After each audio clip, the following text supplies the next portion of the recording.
As I told you already, the neoclassical period is slightly different than the later periods, because the clothes for children are not shorter than the clothes for adults. In case of girls, both women and girls were long skirted dresses, and as you can see in the fashion plates, the dresses for little girls look identical as the dresses for women. So sometimes we have those kind of matching outfits for mother and daughter. In case of the boys, it is even stranger, because this is the only moment in history, the beginning of the 19th century, when the leggings for the boys are longer than the leggings for the men, for elegant men. And this is the moment when adult men wear breeches, still mostly as the basic garment on their legs, but little boys, especially younger boys, might already start wearing trousers as the basic garment. Here we have a family portrait painted at the beginning of the 19th century by John Constable, and you have a family, so father, mother and several 8 children, and of course I hope you can see the babies who are dressed in tunics. So the youngest one is on the mother's lap, and then 2 more in the center. We do not really know whether these are boys or girls. It's really hard to tell. Definitely the ones on the left hand side of the portrait are girls, and they are accompanied by a brother who is clearly breeched. So he starts wearing the clothes of a man, but he's wearing trousers. Pay attention to the detail. He's wearing trousers rather than the breeches.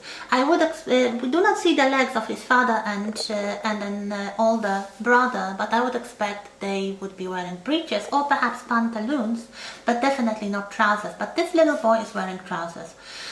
This is something quite unusual, and something that will be basically reversed in later fashions. Otherwise, there would be, of course, there would be those tunics, short or the long gown, for the babies. So sometimes when we see on fashion plates a mother with a baby, we do not really know whether the baby is male or female. But for toddlers, there are special clothes designed for boys and used for boys only. The most popular of such garments is called a skeleton suit. A skeleton suit was a one-piece garment, and it was rather narrow and close to the body. That is why it's called a skeleton suit. So we have some sort of leggings and the jacket combined together, like the combinations a little bit. It could have longer sleeves or short sleeves. Normally it would have a white collar, because of course we are in the 19th century, and this was the standard sort of garments for little boys, especially the undress, the kind of garments that were comfortable, that were easy to play with. We have some fashion plates from the neoclassical period showing women with such boys, and we may assume they are already toilet trained. And here we have one mother teaching a little boy his prayers, and another mother, I don't know, socializing or doing something with the child. There might be variations. So here we have a skeleton suit with some sort of Asian, probably Chinese inspirations. If you look at the cap, it's distinctly Oriental, and the little parasol looks Oriental as well. So historical or exotic inspirations could be used. I mentioned already that some women treated their children as fashion accessories. So here we have a mother walking with the little boy dressed in some sort of oriental inspired clothes, and another walking with some sort of Middle Eastern inspired clothes with a turban and a kind of baggy Turkish looking trousers. So this is used as let's say a fashionable accessory for the mother and not really for the children themselves. Later, this principle continues. I mentioned that for the girls it's really following the adult women fashions, with the exception that the girls' fashions are shorter and their hair is usually longer. For the boys, it really depends on their age. So the younger the boy, the more distinctly childish his clothes. They would follow general shapes of the fashionable garments. So in the Romantic period, we have the emphasis on the small waist, we have the emphasis on the shoulders and the puffy sleeves and the rounded hips for men and women, and also for boys and girls. In case of boys, it would be the leg of mutton sleeves in their little coats or jackets, usually in brighter and lighter colors than adult men, but following similar shapes.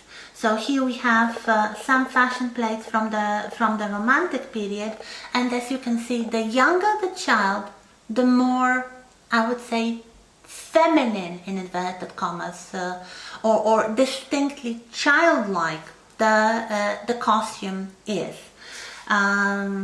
Relatively early on, they would be given little top hats to be properly socialized, and here we have an interesting fashion plate featuring 4 children, and one of the boys, the one on the extreme right hand side, looks like a man, like a little man. He's also supposed to be a boy, but he's dressed in gentleman's outfit. So the trousers, the coat, the waistcoat, the neckcloth, the top hat, and everything. On the other side, we have a girl wearing a romantic dress for girls. So a short dress with the pantalettes visible from below. And in the middle we have 2 boys who are younger, so their clothes are more, I would say, exotic or historically inspired, and not miniature versions of the male clothes. Here we have another child from the early Victorian period, and he has a toy, so it's kind of a wheel that you can roll with a stick, and his clothes are in brighter color and kind of baggy blouse with baggy trousers. This is something that's quite typical. And this continues in the Victorian period, so little girls' dresses are similar to women's dresses, and boys' garments are quite distinct as long as the boys are very young. So they might look like something from a history book, from the stylized Middle Ages or a Renaissance. Here we have a fashion plate from the 1840s showing a woman with 2 children, and a girl is wearing basically a miniature version of a Victorian dress, but the boy is wearing something that reminds of a Tudor costume. So something probably inspired by the paintings of Hans Holbein. The girl's socialization through clothes begins earlier than the boys. The boys are, you might say, allowed to behave like children longer. It is indicated by the clothes. Well, soon enough, you have the boys getting the clothes of young gentlemen. So another fashion plate here with a woman and two children. The one standing on the chair is a boy, but it's a boy before being breeched, wearing some sort of tunic suit. Here in the park we have again women with children, and the girl is wearing what looks like a little crinoline, a little short crinoline, but the boy is wearing trousers and a little jacket and a more masculine looking hat.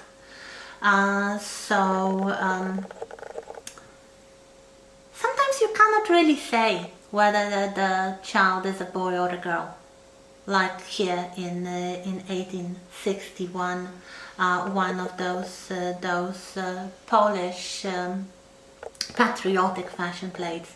We have a woman clearly wearing a crinoline dress and a child clearly wearing a crinoline inspired garment. I don't know. I would assume it's a boy, judging by the shape of the hat, probably. Sometimes the only way you can say whether the child in the fashion plate or a portrait is a boy or a girl is either by the headwear or by the props, by the accessories, like some toys perhaps. So if you have a little child wearing a dress and playing with a little bow and arrows, let's say, or a hobby horse, this is likely a boy. If it's the child playing with a doll, it's likely a girl. But you wouldn't tell it from the clothes. Now the late Victorian period, knickerbockers, really knickerbockers for boys. Here we have a fashion plate from 1878 showing a woman with 4 children, 2 girls, 2 boys. The one sitting on the chair is a boy, it's a younger boy, and then a slightly older boy wearing a version of a Norfolk suit with knickerbockers. So something that probably the child himself would like as well. Another fashion plate from the period between the 2 bustles, and we have an image of 2 women with a boy, and the boy is wearing kind of a longish coat with very narrow pantaloons, looking slim and column-like, so generally following the shape of the fashion, but yeah, probably learning to be a man already. And another fashion plate featuring only children, some boys and girls, and the oldest one here is what looks like a teenage girl with her dress being long already, but her hair not worn up. We have some more girls wearing shorter skirts and 3 boys, and if you compare their clothes, the younger they are, the more colorful and childlike are their garments. The oldest of the boys is wearing a kind of knickerbocker suit, similar to the men's clothes. Here we have an interesting postcard showing a naughty child stealing some jam, and it's a boy. It's a boy wearing a dress and black stockings. I assume it's a boy because he wears short hair. That's the only way to assume it's a boy. Yeah. Other versions, something that the boys would like, would be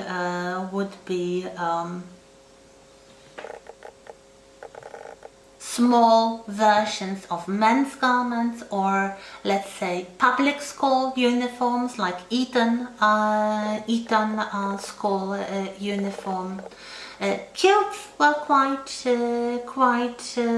popular and liked by the boys themselves, and also the sailor suits, but mostly at the seaside. So that's basically it. Again, like the girls, the boys would start wearing the long trousers as teenagers when they were accepted into the adult company. So that's basically it, and yeah, see you after the Christmas break. Enjoy the holidays, and thank you.